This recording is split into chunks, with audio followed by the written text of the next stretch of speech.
અંકલેશ્વરની વાલિયા ચોકડીથી કોસંબડી સુધીના માર્ગ પર તંત્રની ઘોર બેદરકારીને કારણે અકસ્માતનો મોટો ભય ઊભો થયો છે. ચોમાસાની સિઝન વચ્ચે આ તંત્રની નિષ્કાળજી વાહન ચાલકો માટે જીવનું જોખમ બની રહી છે.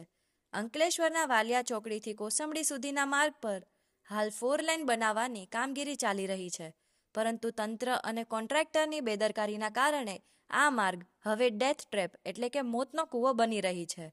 માર્ગ નિર્માણની કામગીરી દરમિયાન એક તરફના રોડ પર કોઈ પણ પ્રકારના રિફ્લેક્ટર કે રેડિયમ પટ્ટી મૂકવામાં આવ્યા નથી. હાલ ચોમાસાની સિઝન ચાલી રહી છે. રાત્રિના સમયે ભારે વરસાદ અને અંધારામાં સામેથી આવતા વાહનોની લાઇટના કારણે રોડનો કયો ભાગ ચાલુ છે અને કયો ભાગ બંધ છે તે સમજવું વાહન ચાલકો માટે અત્યંત મુશ્કેલ બની જાય છે. કોઈ પણ પ્રકારનું ભયસૂચક બોર્ડ કે રિફ્લેક્ટર ન હોવાને કારણે અહીં ગમે ત્યારે મોટો અકસ્માત સર્જાવાની પૂરેપૂરી શક્યતા છે. વાહન ચાલકો અને સ્થાનિક લોકોની એક જ માંગ છે કે તંત્ર દ્વારા વહેલી તકે આ માર્ગ પર હંગામી ડિવાઈડર, રેડિયમ રિફ્લેક્ટર અને ઠેર ઠેર ભયસૂચક બોર્ડ મૂકવામાં આવે, જેથી નિર્દોષ વાહન ચાલકો અકસ્માતનો ભોગ બનતા બચી શકે.